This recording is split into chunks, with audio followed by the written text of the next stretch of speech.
Na verdade, veja, essa conversa nossa aqui é muito mais uma conversa do que qualquer palestra, falando de IA, compreensão de língua natural, e tentando focar nesse aspecto, ou nesses dois aspectos, que talvez a gente tenha aqui um pouquinho além do aprendizado, né, mas falar um pouco de aprendizado, de representação e de inferência. Notem que a conversa vai no sentido de algumas coisas que a gente acabou já falando, e de algumas perguntas, inclusive, que já apareceram. E tentar mostrar só que quando a gente quer resolver um problema e vai usar IA, então a gente já falou aqui também que nem sempre vale a pena usar IA e etc., mas que tem problemas que exigem um tipo de abordagem um pouco diferenciada, e IA não é só uma coisa, aprendizado, etc., ou só planejamento e tal, quer dizer, a gente tem que parar para pensar no problema. Então, o problema é super importante e talvez seja algo que a gente tem deixado de lado. Qual é o problema? Como é que eu represento esse problema? E como é que eu represento internamente para os meus algoritmos trabalharem com ele? Tá? Então, é muito tentar falar isso, tentar não atrasar ainda mais o almoço, porque eu estou morrendo de fome, o que não é novidade, eu sempre estou morrendo de fome, mas, anyway. E eu vou começar, então, falando, só refazendo aqui o agradecimento, dizendo que é muito bom estar por aqui. Então, super obrigado. Parabéns pelo evento aí, botar todas essas coisas juntas aí, isso é muito legal, né? Importante fazer. Começando a falar sobre IA, é importante porque o nosso tema fala disso, né? Então, nós estamos aqui para discutir como é que a IA está impactando ou resolvendo problemas na área financeira. IA, então, é muito difícil definir, certo? Eu não vou tentar definir IA, eu vou tentar usar IA no aspecto, ou de uma determinada maneira, em que a gente olhe para alguma solução computacional que resolva problemas que talvez exijam algum tipo de inteligência, e vou dizer, isso aqui é IA. Tá? Não é uma definição bem formal, é uma definição que tenta aproximar a gente de um background comum. Então, a gente quer pisar e saber do que a gente está falando. Quando eu falar de AI, é alguma coisa assim. Quando eu estou falando disso, eu não estou restringindo a minha abordagem só para aprendizado de máquina, ou só para reasoning, já teve pergunta no começo, ou só para representação do conhecimento, ou só para planning, que é planejamento e quais ações eu quero tomar para ajudar a minha decisão, etc. Quer dizer, tudo isso aí entra nessa história. E eu não vou ficar preso em uma dessas coisas só. E vou dizer, então, que onde a gente acaba ficando é na definição do que é inteligente, já que é alguma coisa que usa inteligência. Tá?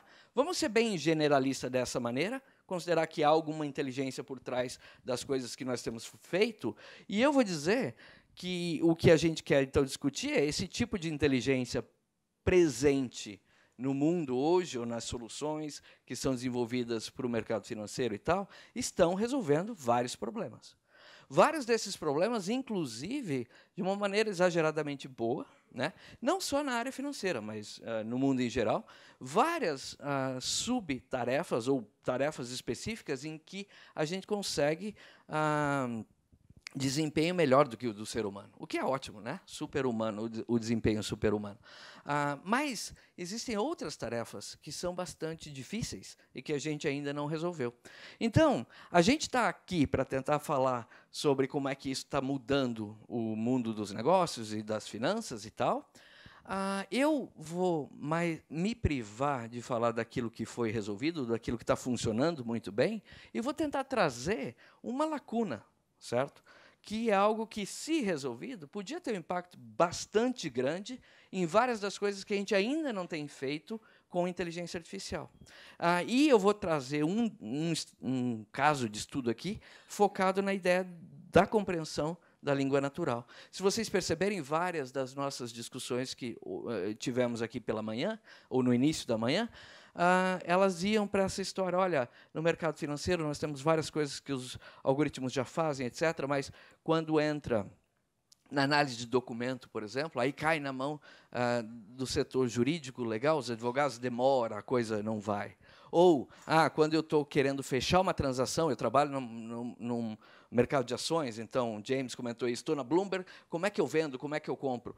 Tem o hyper trading, que quando você faz com velocidade super alta, mas o que acontece no geral? É contrato, é liga, é telefone, fala, fecha, não fecha, veio o e-mail, fecha o preço, não fecha, compra, vende. Essas coisas não são fáceis de serem resolvidas se você não resolver o problema de entender o que está acontecendo ali. E língua natural ainda é o nosso meio de comunicação. Então, os problemas que envolvem finança, mercado financeiro, negócios em geral e outras coisas, todos os problemas que envolvem a nossa comunicação têm um potencial gigante de ser impactado se a gente conseguir entender a língua natural.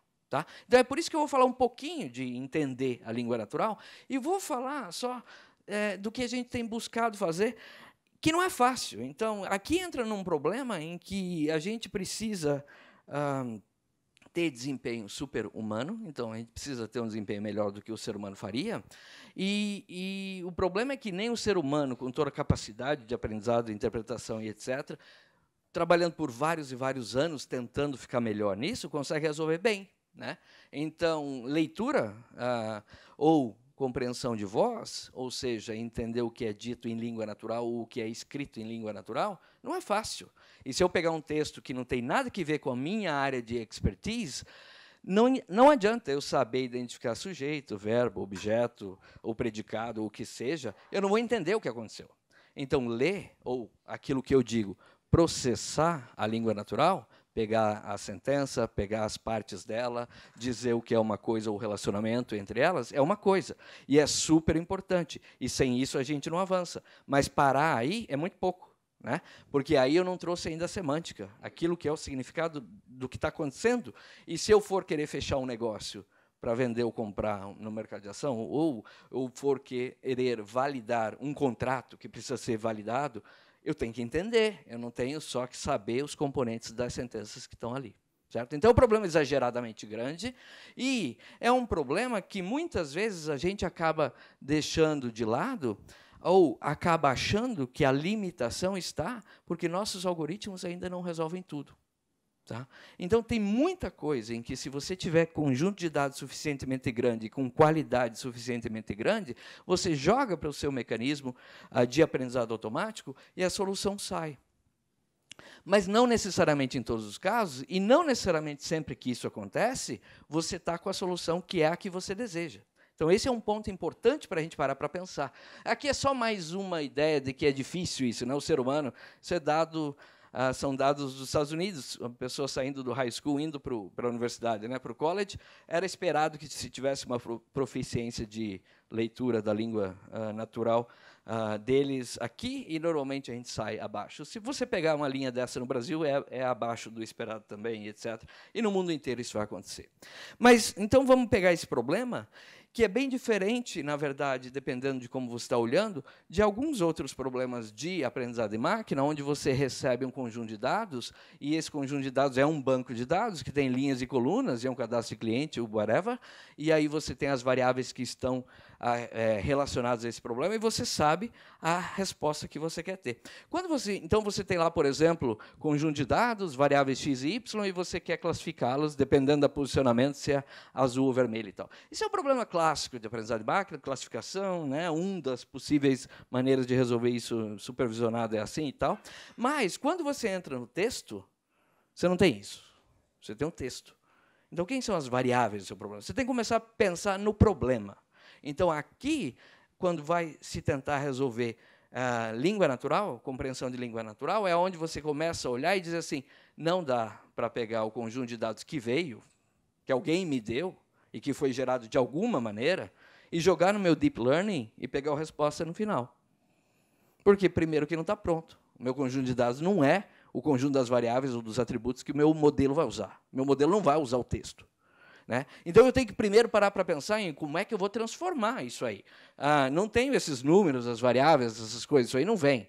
Então, o que eu posso fazer? Eu vou olhar para os meus textos e posso ter representações internas do meu texto, que vão desde algo muito basicão mesmo, jogando fora toda a complexidade e um monte de informação relevante, mas que pode ser útil em vários casos, e posso crescer esse tipo de representação. Se eu fosse ser exageradamente ingênuo, eu podia dizer, eu vou pegar os dados, vou fazer análise de sentimento, então eu vou simplesmente pegar textos que eu queira classificar. Meu objetivo é dizer, esse texto é positivo, a pessoa fez um comentário no Twitter sobre a minha empresa e ela está gostando, e aquele outro é negativo e tal. Então, eu podia pegar, simplesmente, quantas vezes a pessoa falou bom ou ruim, contar isso e dizer, se falou mais bom do que ruim, está gostando, se falou menos, não está gostando. É super simples, é uma forma de pegar o texto que eu estou querendo trabalhar e representá-lo para que o meu modelo de aprendizado de máquina agora use, certo? Essa representação. Eu posso ir um pouquinho além disso, né? Então, daí eu transformei, né? Se eu fiz isso, eu estou contando quantas vezes bom e ruim, então eu transformei exatamente em algo parecido com aquela tabela, que é o que normalmente você recebe quando você está trabalhando com dados numéricos e coisas assim. Mas eu posso ir melhorando isso, claro, isso aqui é super simples e tal, eu posso buscar a função que eu estou aprendendo aí para resolver isso aí. Mas, na verdade, eu posso ir um pouquinho além, ainda sendo muito básico. Uma das abordagens mais tradicionais e primeiras que o pessoal tenta é o tal do bag of words. Então, vai nessa linha, só que ao invés de pegar duas palavras e quantas vezes cada uma delas apareceu, eu vou pegar todas as palavras que eu imagine que possam aparecer no meu texto, que é o que eu chamo de dicionário, e, por exemplo, contar, né, quantas vezes apareceu. E aí eu vou fazer um saco de palavras, essas palavras apareceram naquele texto que está ali, isso é uma revisão de um produto, por exemplo, que a gente escreve na web, e aí eu posso criar uma representação, desculpem, ficou embaixo aqui, daqui a pouco ela vai subir, pegando as palavras que estão no meu dicionário e dizendo, ó, Amazon não apareceu nenhuma vez, back nenhuma vez, bad apareceu uma vez, bot uma vez, e assim por diante. Eu só estou contando quantas vezes, colocando lá. Então, eu criei um vetor para representar o meu texto. Então, esse é o feature vector que o pessoal fala, né, que representa o seu texto. Perceba que ele é muito básico.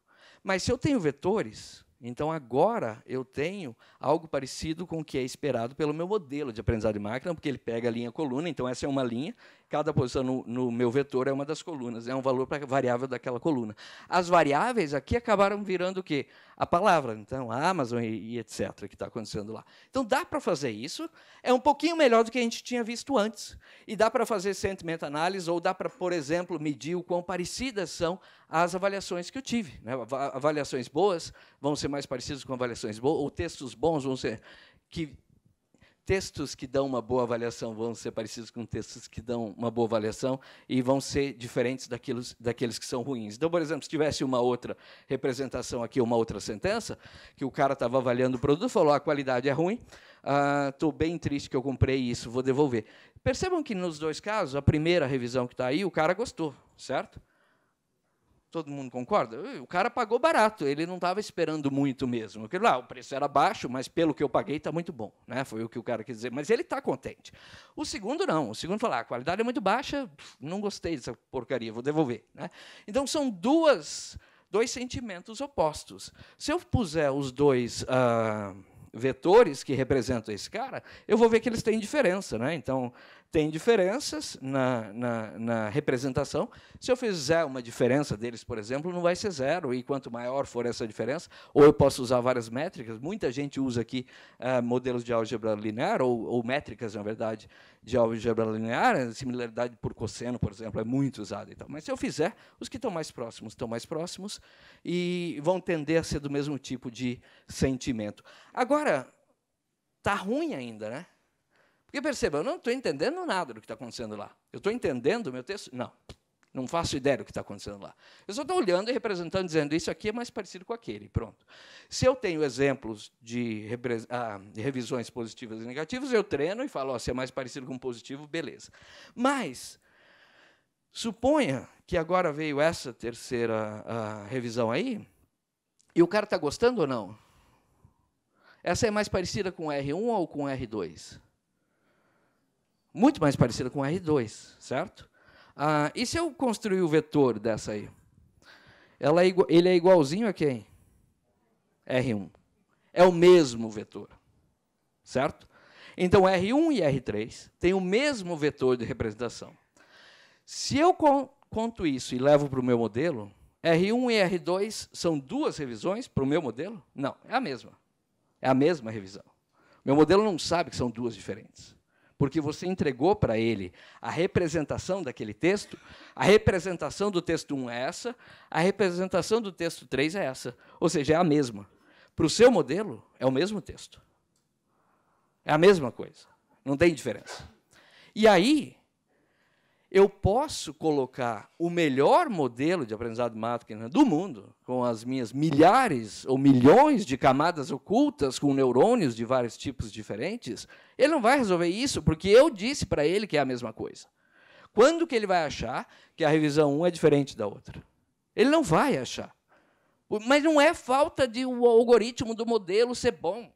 Então, às vezes, a gente tenta resolver nosso problema. O resultado está fraco, o negócio não funciona, e eu tento mais uma, e agora aquela outra biblioteca, e mais uma camada, e treina de novo. Isso é importante, é óbvio que é. Isso traz ganho, óbvio que traz, mas não é tudo.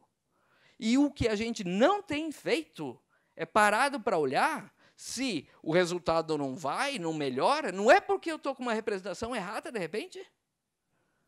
E aí, pode pôr o modelo que quiser e comprar mais máquina e rodar na nuvem e fazer. Isso tudo me ajuda demais. E sem isso eu não chego lá. Mas não é isso que vai resolver se a minha representação interna do problema estiver errada. Então, é isso que a gente tem que parar para pensar. E, por coincidência, veio a história lá da formação, que teve uma pergunta. É isso que a gente está falhando, não é? Na nossa formação, porque a gente não presta atenção nisso, a gente presta atenção em como rodar o modelo, em como melhorar o modelo, em como fazer isso, como fazer aquilo, mas não para pensar em como trazer o problema para a representação que o modelo quer. Tá? E como é que a gente pode fazer para fazer melhor do que isso? Quer dizer, a gente precisa fazer melhor do que isso, porque aqui está o exemplo que, na verdade, elas são iguais. Né? Então, para fazer isso, a gente precisa de algo melhor. E não é que a gente só tem bag of words, e não é também que eu estou falando que todo mundo só usa bag of words. Eu estou mostrando que, se a gente não parar para pensar, a gente faz coisa errada. E o que dá para fazer além de bag of words? Bom, daria para a gente pegar agora e usar o próprio aprendizado de máquina para aprender qual é a melhor representação desse problema para a solução que eu quero. Isso é uma ótima abordagem, bem legal. Teve até um slide na apresentação anterior que dizia: use os seus dados, né, para extrair, para te contar como é que você quer resolver isso. É muito nessa linha. Funciona, é uma boa. Então, eu posso criar lá dos dados. Eu tenho máquina, eu tenho tempo, eu tenho dado suficiente, então eu crio uma rede. Essa arquitetura não é necessariamente uma arquitetura que eu vou usar, é só uma figura que está aí, mas eu crio uma rede neural, por exemplo, várias camadas e tal, e crio uma representação do meu texto, que agora tende normalmente a ser um vetor de valores reais aqui. Tá? Ótimo, isso é uma ótima abordagem. Foi, na verdade, o que trouxe, na última década, vamos dizer assim, o grande uau para machine learning. Né? Então, trouxe realmente esse diferencial, onde a gente consegue resolver problemas que antes não saía. E agora está muito bom. Entretanto, quer dizer, se eu faço isso é bem legal, porque eu uso machine learning para achar a melhor representação, daí eu uso essa representação no meu outro modelo de machine learning e ele acha a resposta que eu quero. Né? Eu estou aplicando machine learning mais de uma vez. Percebam, então, que quando quem trabalha aqui com PLN ou processamento ou compreensão de língua natural usa um Word2Vec, usa o Deep Learning nesse sentido, na verdade, o que a gente está fazendo é buscando a melhor representação interna para o meu problema. É isso que eu quero, certo? Para depois aplicar um modelo que resolve o problema de verdade. Buscar a melhor representação interna para o meu problema é legal, e melhora o desempenho, a gente consegue aumentar a acurácia, a cobertura e etc. Entretanto, tem um viés aí. Ou seja, eu não explico. E tem várias coisas que não tem problema explicar, certo? Tem várias coisas que você pode resolver o seu problema e simplesmente dar a resposta. E não vai ser um problema. Agora, tem muita coisa que, se você não explicar por que aquilo é daquela maneira, complica um pouco a nossa vida. Porque depois, outra pergunta que apareceu aqui de manhã, não é? E o bias? A Ana Paula falou, mas e daí? Tem o bias. E aí? Se é caixa preta, se eu não sei o que é aquela representação interna que o modelo que eu criei está dizendo, eu não vou saber por que algum erro, por exemplo, está acontecendo. E aí saem essas notícias nos jornais. Tal empresa era preconceituosa, porque o modelo deles fazia isso. Como é que eu descubro se o meu modelo me dá lá uma representação interna, o meu texto ou o meu conjunto de dados original é representado assim, e eu não sei o que esse assim significa? Certo? Então, eu preciso tomar cuidado com isso. Volto a dizer, tem vários pontos em que não tem um problema eu não saber. Vamos pensar no nosso exemplo, né? Alguém me pergunta por que é que você gosta mais dessa cadeira do que daquela? Eu vou dizer, porque essa é azul. Mas como é que você sabe que é azul? Eu não preciso explicar. Isso eu não preciso explicar. É azul. Acabou. Certo? E aí, se a pessoa é muito metódica e quer saber, eu vou dizer, eu não vou explicar, o problema é seu. Ela é azul. Tá? Agora, tem outras coisas que eu preciso explicar, certo? Por exemplo, por que você gosta mais do azul do que do verde? Aí começa a entrar em coisas que faz sentido e vai chegar num grau de granularidade que você vai precisar de algumas explicações para mostrar que não é preconceito, é uma coisa natural. Certo? Que não tem bias nessa história. Então, dependendo do que você está usando para construir, ou de qual parte da representação do seu problema você está querendo construir agora, com essa sua abordagem que não explica o que é caixa preta, não tem problema nenhum. Vou dar o mesmo exemplo. Suponha que eu tinha tido uma rede neural que detectava a cor, né? E ela me disse é azul. Eu não vou precisar explicar para ela, nesse problema, por que ela acha que é azul. Está ótimo ela me dizer que é azul, com uma acurácia e uma cobertura muito boa, certo? Mas tem muitas coisas, principalmente quando você está querendo interpretar e ler, por exemplo, um contrato que vai ser assinado ou não, e etc., faz sentido e você precisa saber por que daquela decisão. Então, ao invés de fazer algo muito simples, que está muito aquém daquilo que o seu problema precisa, ou então sempre ir lá e usar uma abordagem que escolhe automaticamente para você, mas não te conta por que escolheu, talvez usar um meio termo aí seja uma boa ideia. E a gente tem feito alguns trabalhos buscando esse meio termo, e eu vou mostrar alguns exemplos aí, ainda bem que a gente tem isso. Então, tem esse trabalho acadêmico aqui de um grupo de pessoas que envolve Carnegie Mellon Image e Lab MOL, que é o laboratório aqui de aprendizagem de máquina da UFSCar, e a ideia aqui é tentar construir sistemas de aprendizado de máquina que se preocupem, além de resolver o problema, em construir a representação interna desse problema, e mais do que isso, em tentar trazer a melhoria automática dessa representação interna que está sendo usada para resolver esse problema, para melhorar o desempenho lá no final. Essa é a ideia, certo? A gente chama essa história, eu também estou... assim como o Felipe, meio sem tempo, então algumas coisas aqui eu vou passar um pouco mais rápido. A gente chama essa história de Never Ending Learning, que é uma nova abordagem ou um novo paradigma para se fazer machine learning, né? E aí, o que está por trás de você tentar buscar esse tipo de coisa é aprender de uma maneira contínua. Então, hoje, quando eu desenvolvo meu sistema computacional de aprendizagem de máquina ou de inteligência artificial, o que acontece na maioria das vezes é que, se passar o tempo e a situação mudar, o meu problema evolui, o meu sistema não evolui, e eu preciso, de tempos em tempos, por exemplo, pegar novos dados, usar esses novos dados, retreinar meu modelo, até que eu ache um modelo novo agora que consiga atuar da maneira como precisava e substituir o velho, né? Se a gente parar para pensar, entidades inteligentes, teoricamente, deveriam ser diferentes. E agora, para o câmera ficar alegre, eu vou falar, por exemplo, imagine um assistente, um chatbot, mas é um assistente pessoal seu, né?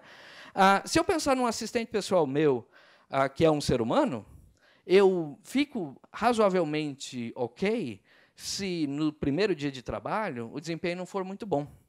Porque eu sei que essa pessoa está aprendendo. E eu sei que eu estou trabalhando com um assistente que tem inteligência. Certo? Se agora esse meu assistente passa a ser uma entidade virtual, por exemplo, então uma inteligência artificial que está trabalhando comigo, por que é que, nesse caso, a inteligência que está no artificial, eu vou esperar que seja diferente? Mas eu espero. Né? Então, por que eu vou esperar que ele, no primeiro dia, tem que ser já exageradamente bom e, com o passar do tempo, não vá evoluir? Vai ficar naquilo que era, que é o que a gente espera. Né? Então, se a gente for tratar isso com aquela história dos primeiros slides que eu coloquei aqui, vincular a ideia de IA para o conceito de inteligência, talvez a gente precise dar uma olhada nisso de uma maneira um pouco diferente. E pensar que a gente tem que ter sistemas, se são inteligentes, que tenham essa capacidade, que resolvam razoavelmente bem no começo, mas que tenham uma capacidade de ir evoluindo. Porque não é possível que você trabalhe com o cara há 5 anos e ele ainda não tem ideia do que é que você está pensando naquela situação. Certo? Então, a gente precisa de sistemas de aprendizado que evoluam, que sejam assim, que consigam acumular experiência e consigam usar essa experiência para reformular, por exemplo, qual a representação interna que ele tem do problema a ser resolvido, para que agora, depois dessa reformulação, a solução seja a mesma, mesmo que o algoritmo de aprendizado para o modelo final fosse o mesmo.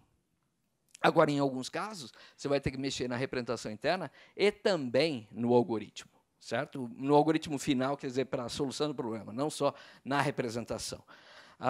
Legal. Então, tendo isso aí em mente e considerando que a gente vai levar isso para a ideia de aprendizado de língua natural ou compreensão de língua natural, esse cara passa a ser Never-Ending Language Learner. Né? E eu não vou nos detalhes finais e tudo que esse sistema tem, mas eu vou dizer para vocês que ele é um sistema que foi colocado academicamente em uso, ou começou a funcionar em 2010. Né? Aqui tem o website para vocês depois darem uma olhada. E a grande ideia é ter um objetivo de ficar lendo a web, extraindo conhecimentos dessa leitura que é feita, e aprender a ler enquanto está lendo. Então, quanto mais lê, melhor ele deve se tornar na leitura. É assim que funciona com a gente. Quanto mais a gente lê, mais a gente fica confortável lendo. Né? E quanto mais a gente lê sobre um determinado tema, mais a gente consegue ter facilidade em extrair conhecimento de textos daquele tema. Então, a ideia por trás é a gente tentar fazer isso e construindo uma base de conhecimento, que nada mais é. Então, o objetivo de um sistema como esse, quando ele constrói a base de conhecimento, não é ter uma base de conhecimento para depois, por exemplo, responder perguntas. Pode ser, isso é uma utilidade, mas isso é um efeito colateral. Certo? O grande objetivo de você construir uma base de conhecimento enquanto você está lendo é construir uma representação interna do problema que você está querendo resolver, que é a leitura, usando aquilo que você já conseguiu capturar nas leituras anteriores. Então, quanto mais você cresce essa base de conhecimento com um volume maior de leituras que você está fazendo, você agora tem uma representação interna do problema que é ler, certo? Ou entender, extrair conhecimento desses textos, que é melhor do que aquela representação interna que era a inicial. Então, se eu olhar aqui, é a mesma coisa que eu comecei só contando good or bad, depois eu vou para bag of words, depois eu vou para outras coisas, certo? Então, eu posso ir acumulando conhecimento que vai ser usado para eu agora entender melhor o texto que eu estou lendo, certo? Então, se eu acumulei e, por exemplo, sei que eu tenho uma empresa numa cidade, quando eu fizer uma leitura posterior e achar esta palavra no meu texto, ela não é mais uma palavra que era uma vez ou 0 vezes que apareceu no meu texto. É uma palavra que apareceu e que eu tenho associado a ela significado. E agora eu posso comparar com outros textos que não falam desta palavra, mas falam de empresas que estão localizadas em cidades. Então, mesmo que o texto não tenha nenhuma string, nenhuma palavra em comum, eu posso dizer que eles são parecidos. Porque um está falando da empresa X na cidade Y, o outro está falando da empresa A na cidade B, mas o tema é o mesmo. E percebam que agora a minha representação interna do problema começou a ser focada na semântica, no que é que o meu texto significa, e não mais só na parte física do texto, ou no que é a morfologia, ou a sintaxe desse nosso texto. Então, eu estou conseguindo avançar em relação àquela representação interna que eu tinha anteriormente. Então, percebam que a vantagem em você crescer essa base de conhecimento não é depois usar para responder onde é que fica essa cidade. Ah, fica em Toronto. Tá bom, isso dá para ser. Mas o grande lance, se você der isso para o seu sistema como representação interna, quanto mais você cresce, o que acontece com a capacidade de leitura do seu sistema? Melhora, autonomamente. Você está crescendo a base de conhecimento, está melhorando a capacidade de leitura dele. Que é o que acontece com a gente. Porque quando eu leio um texto e eu não entendo nada, e eu sei que ele é da área XYZ, eu vou ler outros textos dessa área XYZ, eu adquiro conhecimento dessa área XYZ, e eu volto e leio o texto original, e agora eu entendo melhor. Percebam que eu só entendo melhor porque eu criei uma representação interna desse domínio melhor na minha mente, e por isso eu estou lendo melhor. E a minha capacidade de leitura no sentido de saber identificar quem é sujeito, quem é verbo, quem é objeto, não mudou nada. Porque essa nossa capacidade, ela, depois dos 20 anos, por exemplo, raramente vai mudar. Mas a nossa capacidade de ler um texto e entender melhora, porque a gente vai criando a nossa representação interna. Eu estou ficando atrasado já, mas acho que a ideia era essa. E o que mais, então, que você pode pôr nessa representação, que começou contando quantas vezes apareceu o bom e quantas vezes apareceu o ruim, depois foi para um bag of words, se eu sou alguém que trabalha nessa área e quero resolver o problema de entender um pouco mais o texto, então eu fui depois para o bag of words. Que mais que eu posso ir? Eu posso ir para esse exemplo que eu dei de entidades e relações.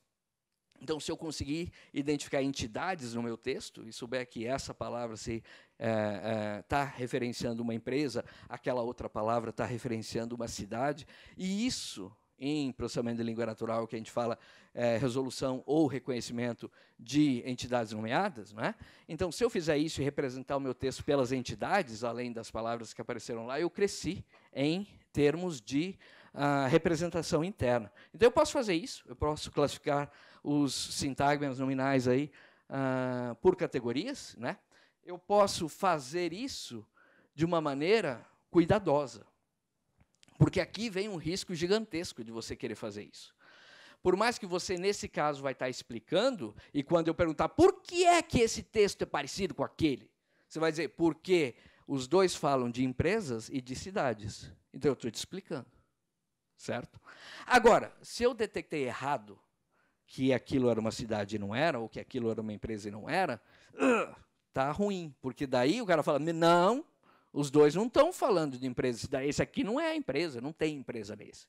Então, na hora que você vai usar aprendizado de máquina para aprender, para te dar uma resposta que vai ser usada para você continuar aprendendo, ou seja, você vai fazer algo semi-supervisionado, uma maneira de ver isso, né? Ou fazer um EM, aí, um Expectation Maximization nessa história, ou um self-labeling ou coisas assim, eu estou rotulando dados para usá-los na próxima iteração do aprendizado, se eu errar, está feia a coisa. Então, para fazer com cuidado, a gente tem algumas coisas aí que podem ajudar. A primeira é, nunca faça isso, beleza, eu vou chegar lá.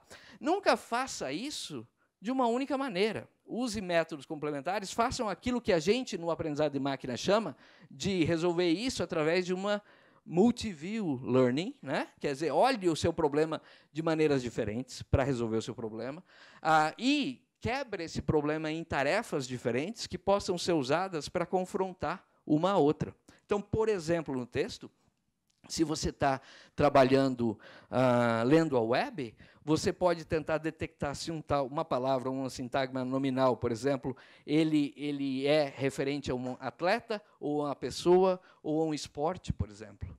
E se os seus modelos dizem que tudo isso é verdadeiro, perceba que você quebrou isso em multitask. Ao invés de só olhar se era uma pessoa, que é o seu objetivo, vão imaginar, você também olhou se é um esporte.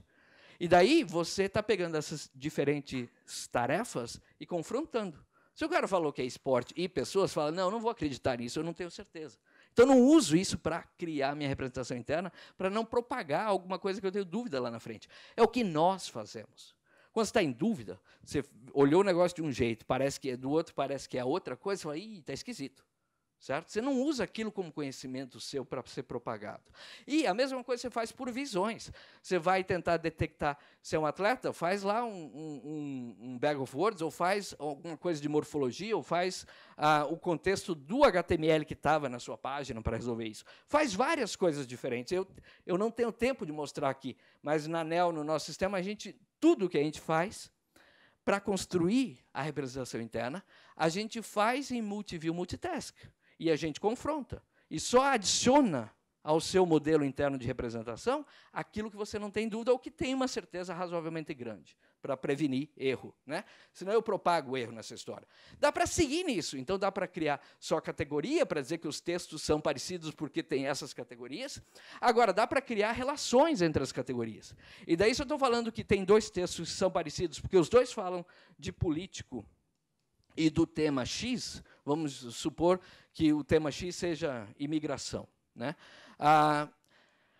Se eu sei só as categorias, eu vou dizer que o texto A é igual ou similar ao texto B, porque os dois mencionam essas duas categorias, né?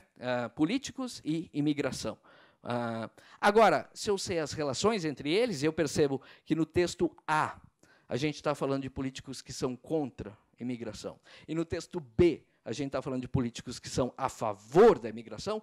Perceba que acrescentar essa relação que existe entre o político e o tema vai me trazer um diferencial. E eu vou dizer, o texto A não é, ele é relacionado com o texto B, mas ele é mais parecido com os outros que também falam de política e imigração favoravelmente. E os outros vão ser mais parecidos com o que falam dos dois mesmos contextos ou conceitos, política e imigração, mas desfavoravelmente. E assim vai. Perceba que quanto mais eu cresço aqui, mais eu aprofundo a minha semântica, o significado daquilo que eu estou lendo. Mais eu chego perto de começar a entender o que está no texto, e não só dizer eles são parecidos.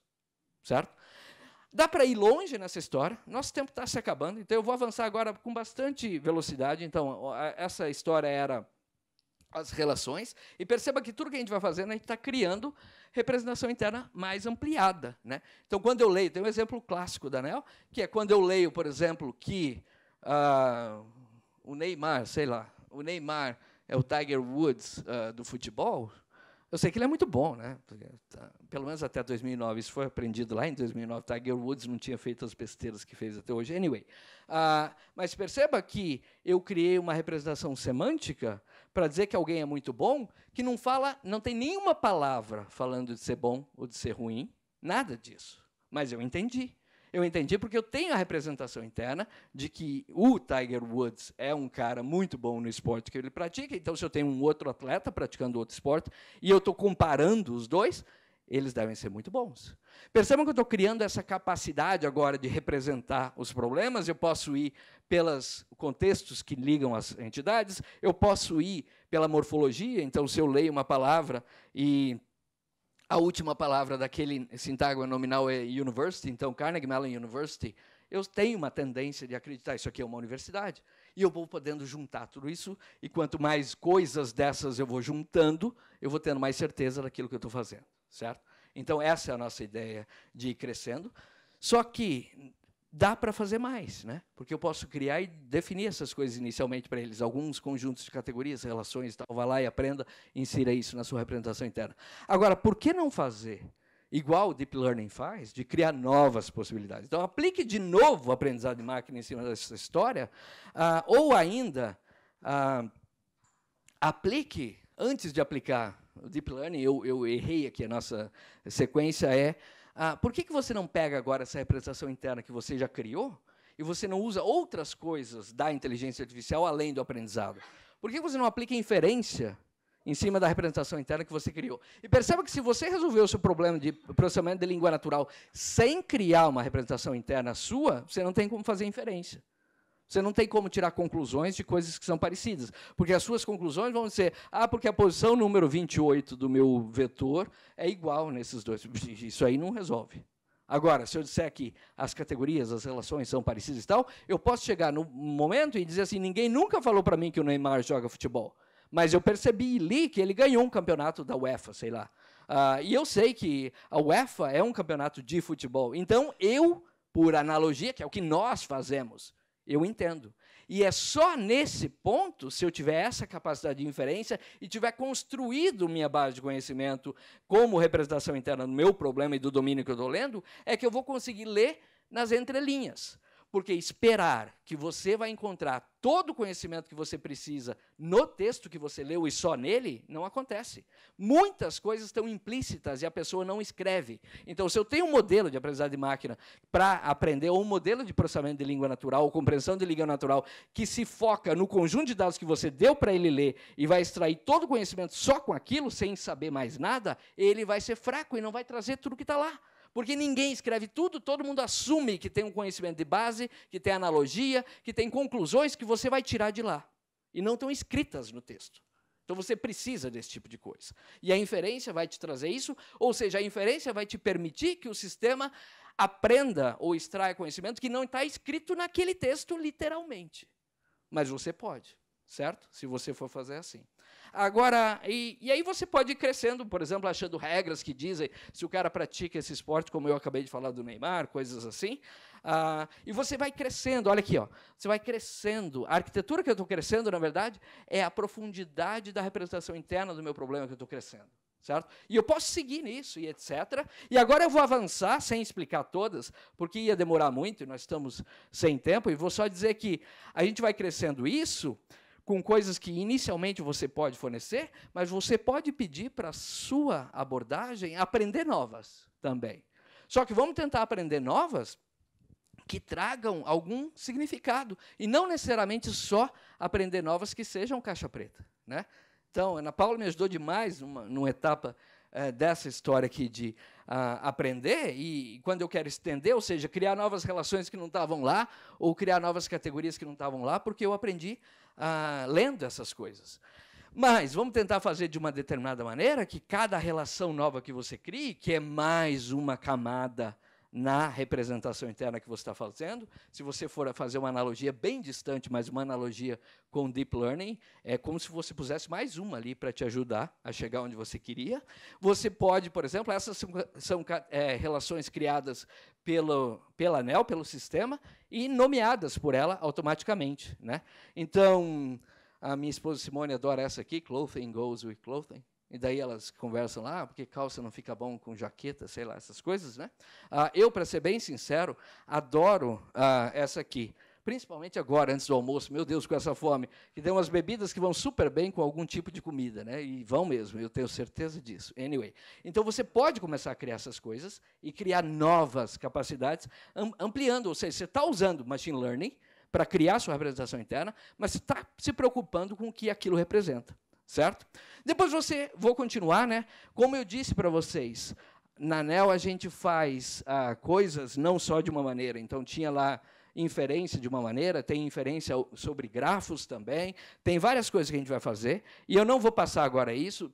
Dá para você pôr imagem, porque te ajuda a aprender com imagem. Dá para você usar várias línguas, porque usar uma língua só, você fica restrito na sua representação. Então, a Maísa, que está lá, foi quem criou a ANEL em português, né? Mas a gente não quer criar uma ANEL em cada língua, a gente quer seguir um modelo que é inspirado no que o Marco vai mostrar para a gente hoje à tarde, que é você ter, na verdade, um modelo cross-lingual, né? Onde o que você aprende numa língua é útil, porque entra na sua representação interna comum, que está aqui, para você aprender melhor na outra língua também. Então, não fica fechado só naquela, o aprendizado de cada uma delas. E o Marco vai falar disso mais para frente, então eu não preciso falar. E dá para fazer mais um monte de coisas, certo? Uma coisa que eu vou... E você vai crescendo, né? Você vai crescendo a sua representação. E eu estou quase com o meu tempo. Eu vou chamar a atenção de duas coisinhas que eu não falei antes aqui ainda. Para o câmara ficar contente, eu vou falar um pouco de conversação aqui e tal. Então, você pode ter um sistema que conversa, certo? Um assistente pessoal que conversa com você, mas que, de vez em quando, te pergunta, ao invés de só te responder. E não te pergunta só alguma dúvida para te dar a resposta. Tenta tirar uma dúvida que ela tem, né? Porque ela aprendeu um padrão e ela está achando que é daquele jeito e, de repente, a coisa não funcionou. Então, de vez em quando, se você tem um assistente ser humano, e você pede para fazer algo, e a pessoa faz, e daí, naquela situação, ela fez exatamente igual ela sempre fazia, mas você não gostou muito. Então, o que o bom assistente vai fazer? Numa hora que você está mais calmo, ela vai chegar e falar assim, Estevam, vem cá. Porque o Estevam é nervoso, então não é bom falar com ele qualquer hora. Mas numa hora que ele está mais calmo, você vai lá e fala assim, vem cá, sempre resolvi isso assim. Por que dessa vez acabou que não ficou bom o resultado para você? Não é? E aí, o cara que tem o assistente, ele vai dizer, não, teve esse fator, que às vezes é um fator externo. Ou teve esse fator, que é um fator do próprio problema. E se eu puder agora, eu como assistente, incorporar isso, na próxima vez que eu detectar que tem esse fator, eu vou mudar a minha forma de agir. Então, se o meu sistema puder fazer o que a gente chama de conversing learning, quer dizer, conversar com o usuário, que é o interessado disso, e tentar agora, de vez em quando, fazer uma ou duas perguntas que são super relevantes para ajudá-lo a entender por que aquela representação interna precisa ser um pouco diferente em algum caso específico, uau, isso traz um ganho gigante. Você pode usar um pouquinho de Active Learning para descobrir qual é o mais importante, e depois aplica o Conversing Learning para perguntar e pegar a resposta e tentar trazer para o seu modelo. Certo? Então, quer dizer, dá para crescer? Isso é Conversing Learning, a gente fez na ANEL, conversando com comunidades web, a gente fez isso no Twitter e Yahoo Answers, para pegar esse tipo de coisa. Tem algumas coisas interessantes que você vai ter que levar em consideração. Eu estou quase sem tempo, mas eu vou falar só dessa aqui, que é... depende de quem que está conversando, você tem que interpretar diferente, né? Então, por exemplo, essa era uma pergunta que a ANEL fez no Twitter, e todo mundo sabendo que a ANEL era um computador, né? E será que você perceba que o que a ANEL está fazendo aqui, validando um tipo de representação interna que ela tem, que é uma regra de inferência para concluir coisas que ela não leu, mas que ela quer saber se é verdadeiro, né? Então ela está validando uma regra. Se esse atleta é membro daquele time, é aquela regra do Neymar lá que eu falei que ia usar. Então no Twitter, que os caras sabiam que isso era um computador, o que aconteceu? Uma resposta real é que assim, não. E aí o cara tenta pôr uma linguagem lógica aqui, né? Esse conjunto, se o Z está em X e o Z está nesse, então, tal coisa. Uma droga, né? Porque você montou um sistema todo elaborado para tentar entender língua natural, e o cara me vem com isso, você não entende nada. É uma porcaria. Mas, anyway, foi muito bem intencionado, certo? Então, você precisa mudar um pouquinho o jeito de tentar compreender esse tipo de coisa. Agora, no Yahoo Answers, era um experimento com licença para fazer isso, e que a gente não contava lá, naquele caso, que era um ser humano. Então, o que acontece? Eles responderam, que não era um ser humano, respondeu como se fosse um ser humano. Então, uma resposta detalhada, exagerada e tal. Então, muda. Os modelos que você precisa para cada uma dessas abordagens tem que ser diferente, tem que ser construído, e cabe de novo aqui. É a história do multiview, multitask. Tudo que a gente faz, faça de mais de uma maneira diferente. Não faça de uma só e confie naquela. Faça outra e veja se ela valida o primeiro resultado que você tinha, certo? Daí você pode confiar. Dá para fazer o que a gente faz, né? E se você procurou, não está na base de conhecimento e não deu para tirar a conclusão? Vai no Google, né? Então, a ANEL também vai no Google, faz lá uma busca, pega os snippets, compara qual snippet era mais parecido, e daí vê se tem coisas que ela sabe e que a resposta veio parecida. Então, você fala, então, será que shrimp é saudável? Faz uma busca no Google, vê as palavras-chave que aparecem. Isso aqui aparece quando você procura comida saudável. Daí procura no Google de novo com shrimp saudável. E aí procura de novo no Google com saudável e as coisas que você já aprendeu anteriormente que são saudáveis. Daí compara. Nesse caso era um SVM, que simplesmente classificava se é igual ou não. Quer dizer, vai no Google, a gente vai. Por que o sistema não vai? Eu queria saber, né? Então, dá para ir fazendo isso. E, ao final, depois que você tem uma base de conhecimento, não precisa ser ao final, desculpa, porque isso não para, né? Mas, anyway, mas quando você já tem uma base de dados suficientemente grande, por que não usar a ideia de embeddings, que é super boa? Né? Então, vai lá e cria os seus vetores de representação com números reais, que são extraídos, igual na primeira que a gente viu ali. Mas agora em cima da representação interna que você já criou. E não em cima só do conjunto solto de palavras que a gente estava criando antes. Certo? E se você extrair o seu word vector aqui, ou o seu embedding do seu texto, das coisas que você está lendo, com base na sua representação interna, que é uma ontologia, ou uma base de conhecimento, ou um grafo, ou um knowledge graph, ou whatever, como o pessoal chama por aí, aí você agora tem uma nova forma, multiview, multitask. Mais uma forma de validar se o que a sua representação interna estava dizendo fazia sentido ou não. E você vê que, por exemplo, coisas do tipo itens que vão no quarto está próximo de itens que vão no banheiro, o que é legal, ou da cozinha. Então, você consegue e isso aqui nós estamos falando de coisas similares ao Word2Vec, ou Glove, ou FastText, ou coisas assim, só que extraídas da base de conhecimento, ao invés de extraídos do corpus original, né?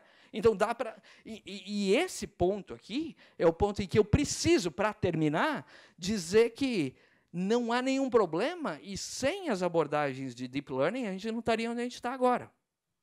Mas para várias abordagens ou problemas mais complicados e que exigem um pouco de conhecimento sobre como e por que aquela resposta está aparecendo, eu preciso me preocupar e eu preciso olhar que esse é um problema diferente. E se é diferente, a representação interna que eu preciso fornecer para o meu algoritmo de aprendizado de máquina precisa ser diferente, porque senão não vai ter milagre, certo? Então, essa é a nossa mensagem. Sim, e daí dá para fazer também, aplicar as técnicas tradicionais, né, de aprender. Não dá tempo mais, a gente conversa mais sobre isso depois. Super obrigado. Desculpem atrasar tanto o almoço de vocês, eu vou estar por aí os 2 dias dos eventos, nos coffee breaks, na happy hour, eu não perco, óbvio, né? Então, venham falar comigo, mandem um e-mail se não der para falar aqui. Muito obrigado mesmo. Obrigado, professor.